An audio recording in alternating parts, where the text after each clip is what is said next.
કારણ કે તંત્ર એ કામ કરવાનું છે ને મંત્રીનું કામ એને માર્ગદર્શન આપવાનું, અથવા તો ક્યાંક એ કામ ચૂકતું હોય તો એને ઠપકારીને રસ્તા પર લાવવાનું છે.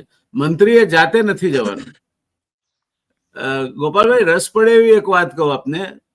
સૌરાષ્ટ્રનું અલગ રાજ્ય હતું ત્યારે રસિકલાલ પરીખ ગૃહમંત્રી હતા અને ભૂપત બારવટિયાનો બહુ મોટો ત્રાસ હતો. ત્યારે જ્યાંથી વાવડ મળે કે આ બાજુ છે બારવટીઓ, ત્યાં પોલીસની સાથે પોતે જાતે રિવોલ્વર લઈને ધસી જતા હતા ગૃહમંત્રીશ્રી. ત્યારે સરદાર સાહેબે એમને પત્ર લખ્યો કે ગૃહમંત્રીશ્રીનું કામ મોરચે દોડી જવાનું નથી, એમનું કામ પોલીસ તંત્રને માર્ગદર્શન આપવાનું છે, એની સાથોસાથ દોડાદોડી કરવાનું નહીં.